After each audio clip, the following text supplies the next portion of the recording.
یا رب زیادہ دے چاہے تھوڑا دے، لیکن اسی میں برکت ڈال دے، کسی کے آگے جھولی نہ پھیلانا پڑے، اسی میں سکون عطا کر۔ میں نے لوگوں کی بھیڑ میں لوگوں کو لوگوں کے لیے ترستے دیکھا ہے۔ نماز اور قرآن سے تعلق بنا لیجئے، جوانی بار بار نہیں ملا کرتی۔ گھر کے بڑے گھر کی رونقیں ساتھ لے جاتے ہیں، ان کی خدمت کیجئے۔ قدر کیجئے ان ہاتھوں کی جن ہاتھوں نے ہماری بنیادیں مضبوط کرتے کرتے اپنے ہاتھوں میں لاٹھیاں پکڑ لیں۔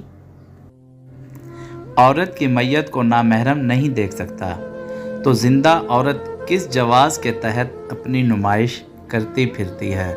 بات کڑوی ضرور ہے مگر قابل غور ہے۔ اپنے یہ 3 راز گھر والوں سے بھی چھپا کر رکھو، اپنی اصل آمدنی، اپنی آمدنی کا ذریعہ، سفر پر آنے جانے کا وقت اور مقام۔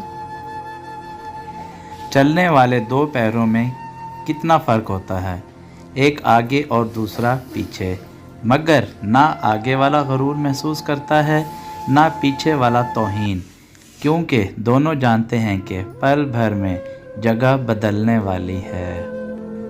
نصیحت وہ سچی بات ہے جسے ہم کبھی غور سے نہیں سنتے، اور خوشامد ایک بدترین دھوکہ ہے جسے ہم پوری توجہ سے سنتے ہیں۔